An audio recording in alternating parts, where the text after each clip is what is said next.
topic of the day aminoglycoside antibiotics.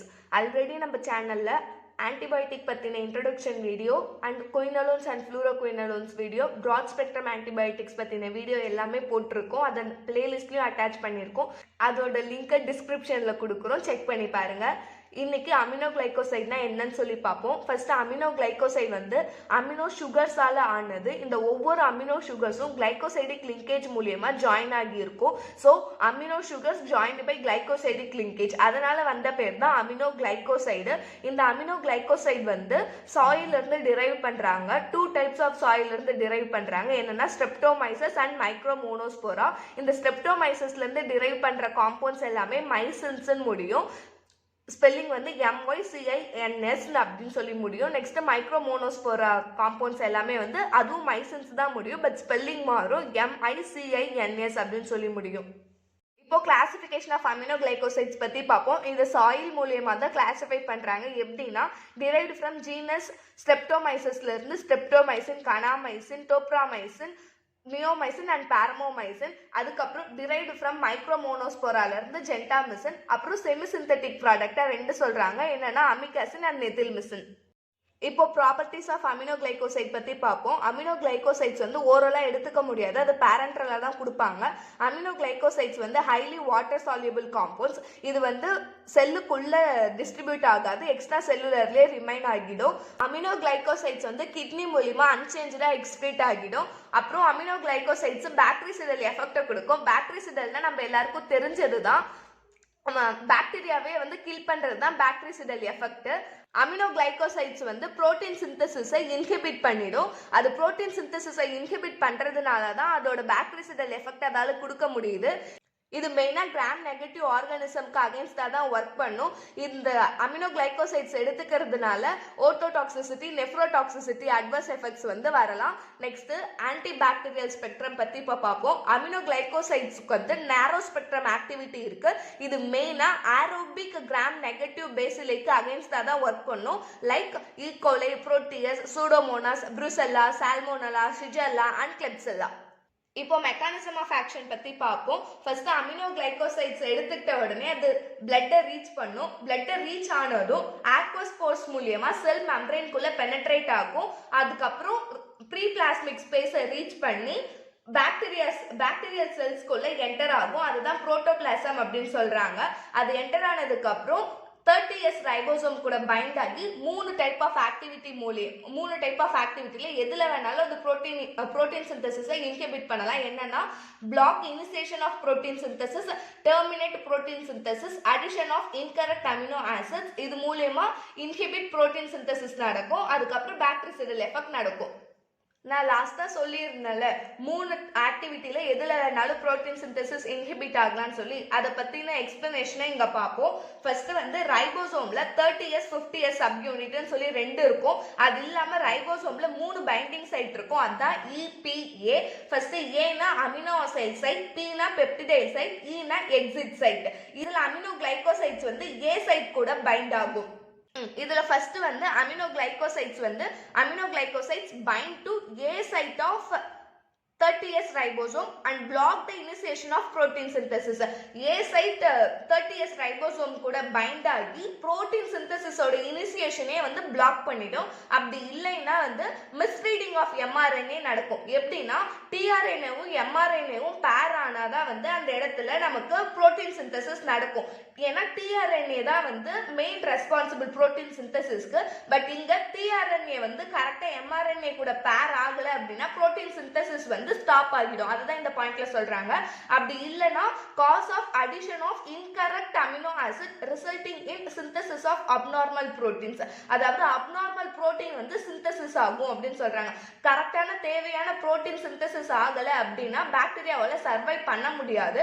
அதனால protein synthesis inhibit ஆகி பாக்டீரிசிடல் effect நடக்கும். இப்போ ஃபார்மகோகைனெடிக்ஸ் பத்தி பார்ப்போம். நான் ஆல்ரெடி அப்சார்ப்ஷனுக்கு சொல்லி இருந்தேன், ஓரலா இதை எடுத்துக்க முடியாது, பேரண்ட்ரலா தான் தருவாங்கன்னு சொல்லி. நெக்ஸ்ட் டிஸ்ட்ரிபியூஷன்ல வந்து இது எக்ஸ்ட்ரா செல்லுலார்ல தான் டிஸ்ட்ரிபியூட் ஆகும். அதாவது பிளாஸ்மா புரோட்டீன் கூடவும் பைண்ட் ஆகாது, செல்ஸ்க்குள்ளவும் என்டர் ஆகாது. இது ஒன்லி டிஸ்ட்ரிபியூட்டிங் எக்ஸ்ட்ரா செல்லுலார். அதுக்கப்புறம் இது எப்படி எக்ஸ்கிரீட் ஆகுதுன்னா கிட்னி மூலியமா எக்ஸ்கிரீட் ஆகுது. நெக்ஸ்ட் இப்போ அட்வர்ஸ் எஃபெக்ட்டை பற்றி பார்ப்போம். இதோட மேஜரான எஃபெக்ட் என்ன அப்படின்னா ஓட்டோடாக்சிசிட்டி. அதாவது நம்ம இன்னர் இயர்ல வந்து லாபிரிதின் ஃப்ளூயிட் அப்படின்னு சொல்லி ஒரு ஃப்ளூயிட் இருக்கும். அது அமினோகிளைகோசைட் கூட மிக்ஸ் ஆகி நம்மளோட காக்லியர் நர்வை வந்து அஃபெக்ட் பண்ணும். இந்த காக்லியர் நர்வ் அஃபெக்ட் ஆகுறதுனால டீஜெனரேட் ஆகிடும். நம்மளோட எல்லா நர்வுமே வந்து டீஜெனரேட் ஆனாலும் திரும்ப ரீஜெனரேட் ஆகும். பட் காக்லியர் நர்வ் வந்து ரீஜெனரேட் ஆகாது. ஸோ பெர்மனன்ட் டெஃப்னஸ் வர வாய்ப்புகள் நிறைய இருக்கு. எடுத்த உடனே டெஃப்னஸ் ஆகாது. ஃபர்ஸ்ட் டினிட்டஸ் நடக்கும். டினிட்டஸ்னா வந்து நம்ம காதுல ரிங்கிங் சவுண்ட் கேட்டுட்டே இருக்கும். அதை ஃபாலோ பண்ணி தான் டெஃப்னஸ் நடக்கும். நெக்ஸ்ட் நெஃப்ரோடாக்சிசிட்டி. ட்ரக்ஸ் எல்லாமே கிட்னி மூலியமா பாஸ் ஆகி ரீனல் டியூப்ஸ் வந்து டேமேஜ் பண்ணும். அப்படி டேமேஜ் ஆகுறதுனால லோ GFR நடக்கும். அதுக்கப்புறம் அல்புமின் யூரியா வந்து அங்க நடக்கும். இந்த எஃபெக்ட்ல வந்து ஆனா ரிவர்சிபிள் தான். பட் இது ஒரு மேஜர் எஃபெக்டா அவங்க சொல்றாங்க. Next neuromuscular blockage. அப்படின்னா நர்வஸ் டிஷ்யூஸ்க்கும் மஸ்குலர் டிஷ்யூஸ்க்கும் நடுவில் ஒரு ஜங்ஷன் பாயிண்ட் இருக்கும். அதை தான் வந்து நியூரோமஸ்குலர் ஜங்ஷன் அப்படின்னு சொல்றாங்க. இந்த ஜங்ஷன் இருந்தால் மட்டும்தான் நர்வஸ் டிஷ்யூஸ்க்கும் மஸ்குலர் டிஷ்யூஸ்க்கும் நடுவில் மெசேஜ் வந்து டிரான்ஸ்ஃபர் ஆகும். அப்படி நம்ம இந்த மசில்ஸையே வந்து பிளாக் பண்றதுனால அதுக்கு நடுவில் மெசேஜ் டிரான்ஸ்ஃபர் ஆகாம நமக்கு வந்து அட்வர்ஸ் எஃபெக்ட் நடக்குது. இப்போ யூசஸ் ஆஃப் அமினோகிளைகோசைட்ஸ் பத்தி பார்ப்போம். நான் ஆல்ரெடி சொன்ன மாதிரி அமினோகிளைகோசைட்ஸ் வந்து கிராம் நெகட்டிவ் பாக்டீரியாவுக்கு யூஸ்ஃபுல்லா இருக்கும். அதுக்கப்புறம் ஸ்ட்ரெப்டோகோக்கல் அண்ட் என்டரோகோக்கல் எண்டோகார்டிட்டிஸ்க்கு வந்து பெனிசிலின் கூட சேர்த்து இதை கொடுப்பாங்க.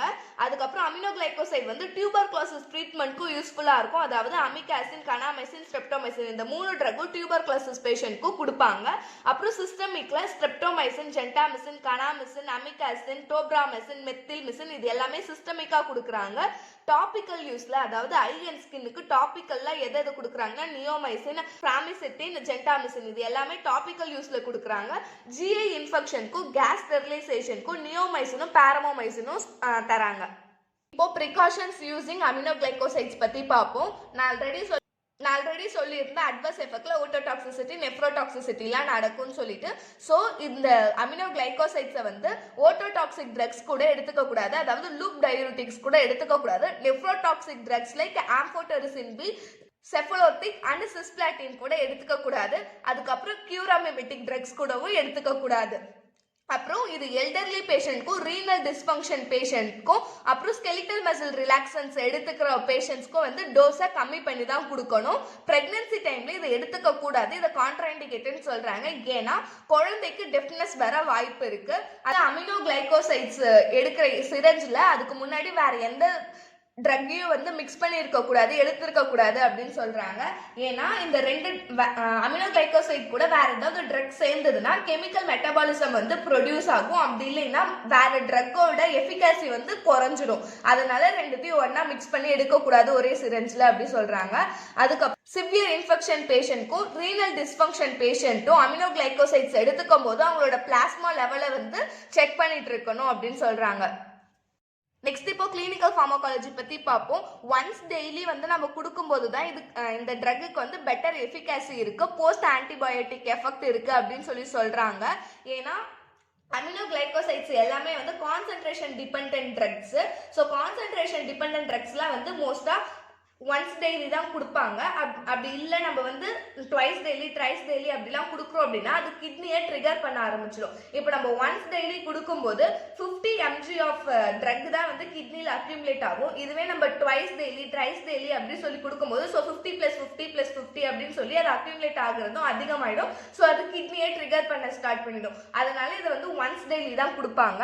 நெக்ஸ்ட் தெரபியூட்டிக் ட்ரக் மானிட்டரிங் வந்து அமினோகிளைகோசைட்ஸ்க்கு தேவை அப்படின்னு சொல்றாங்க.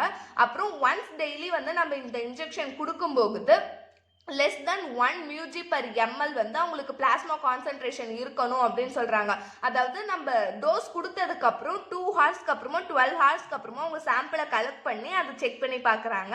அதுக்கப்புறம் ரீனல் இம்பேர்மெண்ட் பேஷண்ட்க்கு அமினோகிளைகோசைட் டோஸை வந்து ரெடியூஸ் பண்ணி தான் கொடுக்கணும். அது இந்த கால்குலேஷன் மூலியமா ரெடியூஸ் பண்ணணும். எப்படின்னா dose in renal insufficiency equal to regular therapeutic dose by serum creatinine value. Next neomycin, kanamycin, amikacin இது எல்லாமே வந்து ஓட்டோடாக்சிக் ட்ரக்ஸ்ன்னு சொல்றாங்க. அப்புறம் நியோமைசின், டோப்ராமைசின், ஜென்டாமிசின் இது எல்லாமே வந்து நெஃப்ரோடாக்சிக் ட்ரக்ஸ்ன்னு சொல்றாங்க. அப்புறம் ஸ்ட்ரெப்டோமைசின் அண்ட் ஜென்டாமைசின் வந்து வெஸ்டிபுலர் டாக்சிக் ட்ரக்ஸ்ன்னு சொல்றாங்க. ஃபர்ஸ்ட் வெஸ்டிபுலர்னா என்ன அப்படின்னா அது வந்து ஒரு சென்சரி சிஸ்டம். இதுதான் வந்து மூவ்மெண்ட் அப்புறம் பேலன்ஸ் இது எல்லாமே வந்து கோஆர்டினேட் பண்ணும். நெக்ஸ்ட் நிமோனியாவுக்கு கொடுக்கும்போது அமினோகிளைகோசைட் கூட இன்னொரு ஆன்டிபயோட்டிக்கை கம்பைன் பண்ணி தான் கொடுப்பாங்க. ஏன்னா அமினோகிளைகோசைட்ஸ் வந்து லோ ஆக்சிஜன் டென்ஷனும் அசிடிக் பிஹெச்சும் இருக்கிறதுனால அதால லங்ஸுக்குள்ள வந்து பெனிட்ரேட் ஆக முடியாது. அதோட பெனிட்ரேஷன் வந்து ரொம்ப கம்மியா இருக்கும். அதனால நிமோனியா கூட கொடுக்கும்போது இன்னொரு ஆன்டிபயோட்டிக்கும் சேர்த்து தான் கொடுப்பாங்க. அதுக்கப்புறம் purulent exudation can inactivate gentamicin to some extent. First purulent எக்ஸுடேட்னா என்ன அப்படின்னா அது வந்து ஒரு இன்ஃப்ளமேட்டரி எக்ஸுடேட். இந்த இன்ஃப்ளமேட்டரி எக்ஸுடேட் வந்து high concentration of leucocytes neutrophils இது எல்லாமே வந்து அதுல இருக்கும். எக்ஸாம்பிளுக்கு வந்து சைட்டோகைன்ஸ் லைசோசோம்ஸ் வந்து சொல்றாங்க. ஸோ இந்த ப்ரூலண்ட் எக்ஸுடேஷன் வந்து ஜென்டாமிசினை இன்ஆக்டிவேட் பண்ணிடுது. தேங்க்யூ. இந்த மாதிரி நிறைய வீடியோஸ்க்கு மெட் மெசேஞ்சர் சேனலை சப்ஸ்கிரைப் பண்ணிக்கோங்க.